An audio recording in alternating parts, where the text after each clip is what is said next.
వృశ్చిక రాశి. వృశ్చిక రాశి వారికి పదే పదే చెబుతూనే ఉన్నా నేను, గ్రహస్థితులు అంతగా బాగోలేదు.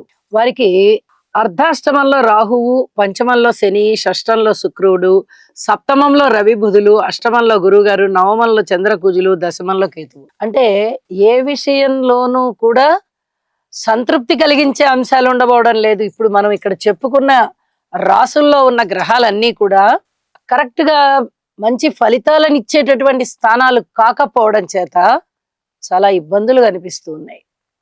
ఈ ఇబ్బందులు ఎలాగా మనం వీటిని దాటాలి అంటే, గురువు యొక్క స్తోత్రనామాలు చేయడం ద్వారా, గురువుకి శుశ్రూష చేయడం ద్వారా, గురు ఆలయాలు సందర్శించడం ద్వారా, గురువు యొక్క చరిత్ర పారాయణ చేయడం ద్వారా చాలా వరకు ఈ సమస్యల్ని అధిగమించవచ్చు.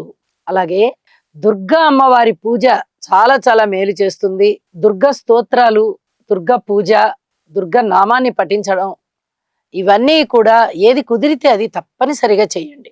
ఇక్కడ చెప్తూ ఉన్నటువంటి విషయం ఏంటంటే, వృశ్చిక రాశి వారికి ఏ గ్రహాల యొక్క బలాలు లేకపోవడం చేత ప్రతి విషయంలోనూ ఓర్పు కలిగి ఉండండి అనే చెప్పాలి.